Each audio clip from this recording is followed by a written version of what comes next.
Yeah man, so we tell them straight, age is not a barrier. Right here on the particular space where we get to call Mike and Melody Session. The name is One Nash the DJ.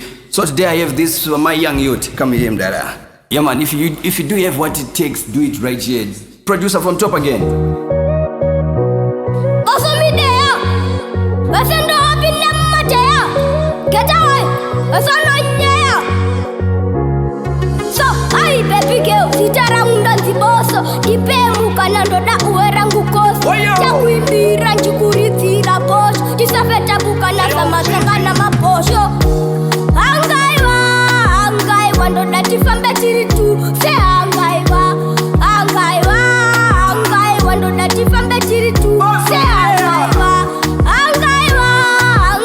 ndo datifambe tiri tu. Se angaiwa ndo datifambe tiri. Tika kuona ne mameronda kurowa senya. Kibiri kando baka sekwenya. Dana miraba uri ya mtenya. Uri munu wangu Bosso mide. Mafanzi angu pa musasa wanojisia. Kuti paruda ndaka basa. Andi mbofanda kurasa masasi nda sasa. Tipe mkana pepi ndipete basa Bosso. So angaiwa ndo datifambe titu. Se angaiwa ndo datifambe titu. Tika kuona ne mamerondo kurowa senya. Kibiri kando baka sekwenya.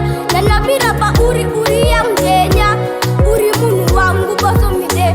Makazi angu pa musasa wanojisia. Kuti paruda ndaka basa. Andi mbofanda kurasa masasi nda sasa.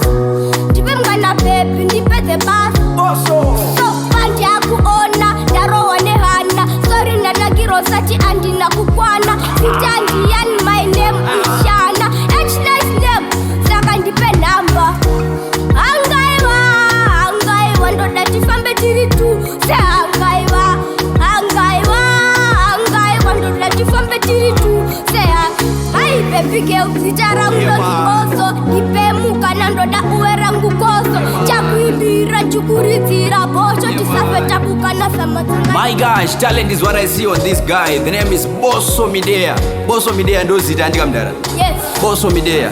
Respect, Lord, respect my youth. Mike and Melody Session, we still goes on. One Nash.